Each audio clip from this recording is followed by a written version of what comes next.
ताज्या बातम्यांसाठी महान करेला सबस्क्राइब करा आणि बेल आयकॉनला क्लिक करा। शेडशाळ येथे महाविकास आघाडीचा प्रचार शुभारंभ। सरकारचा एका हाताने देऊन दुसऱ्या हाताने काढून घ्यायचा उद्योग। राजू शेट्टी।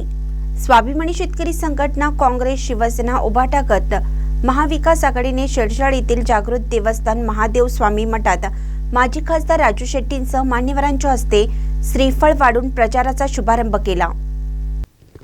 यावेळी बोलताना माजी खासदार शेट्टी म्हणाले, लाडक्या बहिणींनो, सरकार 1500 देते म्हणून खुश होऊ नका। उलट जीएसटी खूप वाढवून ठेवली आहे, त्यामुळे एका हाताने द्यायचे, एका हाताने काढून घ्यायचा असा उद्योग हे सरकार करीत आहे। त्यामुळे स्वाभिमानी शेतकरी संघटना, काँग्रेस, शिवसेना, उभाटासह समविचारी पक्षाचा मिळून एक सक्षम असणारे जिल्हा परिषदेसाठी इलियास पटेल व गणेशवाडी पंचायत समितीसाठी राजश्री मानकापुरे हे 2 उमेदवार आहेत। त्यांना प्रचंड मतांनी निवडून द्या असे आवाहन त्यांनी केलं। मठाच्या प्रांगणात महाविकास आघाडीच्या कार्यकर्त्यांची बरगच्च गर्दी झाली होती। यावेळी शेडशाळ गावात काँग्रेससह महाविकास आघाडीचे वातावरण निर्माण झाले होते। महानकर न्यूजसाठी इजाज खान पठाण, शेडशाळ।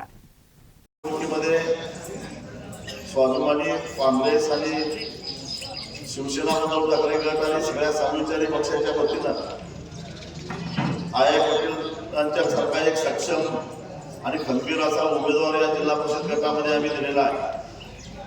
आणि गेल्या अनेक वर्षामध्ये शेतकरी चळवळीमध्ये आमच्या बाळू मानकापुरेने जे काम केलेलं आहे त्याची परतफेड म्हणून या लोकांनी आमच्या सगळ्यांच्यावर प्रेशर आणून राजश्री मानकापुरे यांना उमेदवारी द्यायला भाग पाडलेला आहे।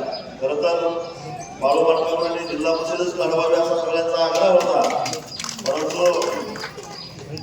आम्ही निर्णय घेतला की फक्त बाळूच्या यशस्वी झालेले आहे की दगदग जास्त देणं योग्य नाही, आणि म्हणून एका उद्या कार्यकर्त्याच्या पत्नीला आम्ही या ठिकाणी उमेदवारी दिलेली आहे। आणि अतिशय एकसंघपणानं ही निवडणूक आपल्याला यशस्वी करायची आहे।